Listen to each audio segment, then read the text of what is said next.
I wasn't in control of my money was in control of me. Because I would see something, I'd go get it. And I worked hard for it, and those voices tell you that you deserve it. That's the mindset Cynthia Horton adopted as a young career woman. I would change cars every 2 years because that's what I thought we were supposed to do. Just went on spending sprees because I had money to do so. Eventually, most of her money went to paying bills and creditors. I mean, I remember I'd have to spend a lot of time writing everything down, every penny that I was going to spend.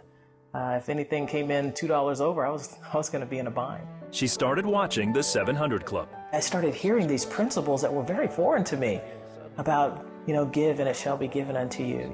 Cynthia decided to become a CBN partner. I remember writing that first check. It was, angels. I thought angels were going to be singing in it because it was a huge step for me.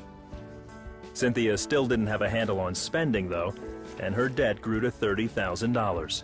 As long as you can pay that monthly payment, life is good. And it wasn't good, because that wasn't the way to live. Then she lost her job.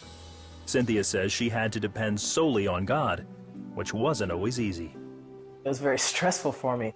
Especially one time in particular, I remember pacing back and forth, and I said, God, I need your help. My mortgage payment is drafting the next day. I had $1.87 in the bank. That day, she received a pre-approved loan offer for $6,000 at a whopping 27% interest. Cynthia admits she was tempted. And I'm thinking, this is a quick answer to my problem. God said it might be a quick answer, but it's not your answer. In a permanent marker, I wrote void on that check.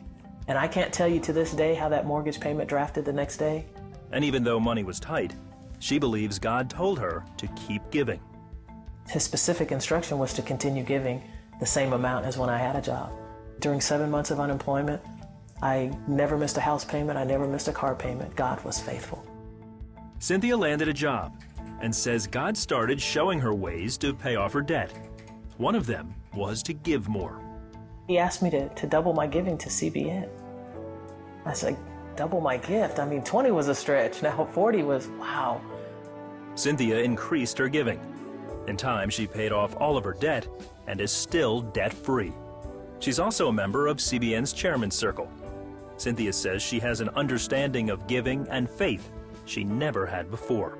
My philosophy of giving was, God gets 10%, 90% is mine. My philosophy now is that it's all His. I cannot go wrong having everything I own in His hands. He gave it to me anyway. And that's one of the principles that I learned, is that when I give it to God, He's going to do so much more with it than I could ever imagine. And then He blesses me back along the way.